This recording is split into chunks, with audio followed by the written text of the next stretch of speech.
Bonjour à tous. Aujourd'hui, on va se pencher sur un sujet qui nous concerne tous, le programme pour l'école et l'enfance. C'est vraiment une vision d'ensemble pour l'avenir de nos enfants et donc pour notre village. Alors, pour commencer, je trouve que cette citation résume parfaitement l'esprit du programme. C'est vraiment le point de départ de tout. L'idée, ce n'est pas juste de voir l'école comme un simple bâtiment où on apprend. Non, l'ambition, c'est d'en faire le cœur vibrant du village. Un projet où, au fond, tout le monde a sa place. Pour y voir plus clair, on va suivre un plan en 4 points. On commencera par la vision d'ensemble. Puis, on verra les priorités pour le bien-être de tous les jours. Ensuite, direction l'école durable. Et pour finir, on parlera de l'école comme un grand projet collectif. Allez, on y va. Voilà, premier point, la vision. C'est un peu la philosophie derrière tout ça. L'idée de base, c'est vraiment de repenser le rôle de l'école, qu'elle soit plus qu'un lieu d'apprentissage, mais un vrai centre de vie pour les enfants et même pour tout le village. Cette image, elle illustre super bien cette idée. On voit bien que l'école n'est pas pensée comme un lieu fermé sur lui-même. Au contraire, c'est un espace ouvert, un peu comme un carrefour, où les gens, les générations, peuvent se rencontrer. Le point essentiel à retenir, c'est vraiment ça. Faire de l'école un projet qui appartient à tout le monde. Bon, après la grande vision, passons au concret. Parce que c'est bien beau les grandes idées, mais ce qui compte, c'est ce que ça change au quotidien, pour les enfants, les parents, les profs. Et c'est justement tout l'enjeu de cette deuxième partie.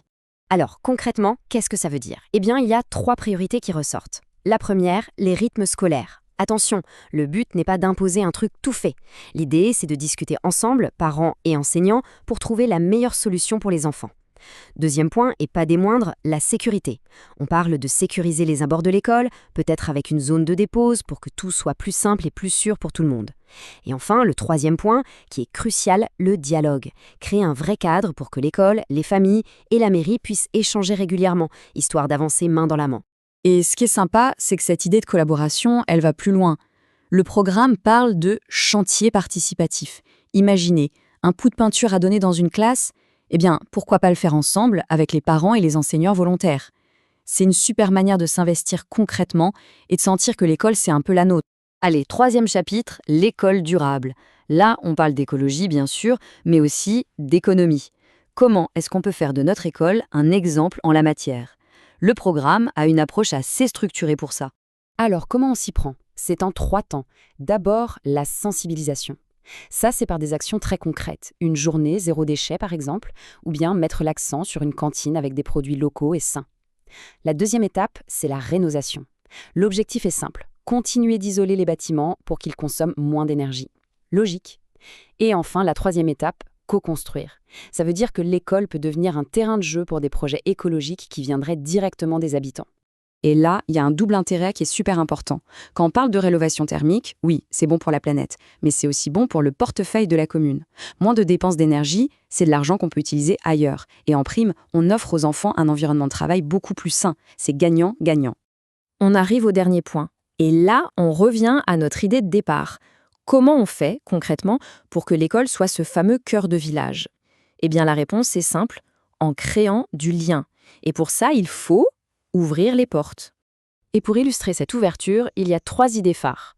Première idée, une salle communale juste à côté, dédiée à la petite enfance. Super pratique pour les jeunes familles. Deuxième idée, repenser complètement la cour de récré. On y mettrait plus de verres, des potagers, des jeux, un lieu agréable qui pourrait même servir à des rencontres entre différentes générations.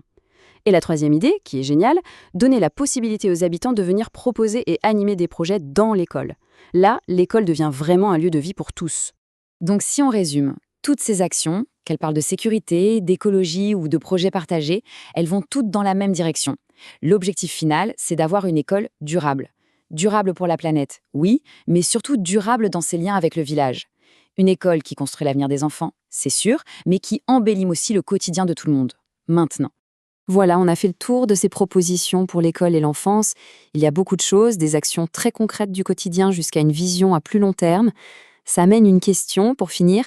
Parmi tout ça, s'il ne fallait en choisir qu'une, quelle serait l'action la plus importante pour l'école de demain? C'est une bonne question pour lancer le débat.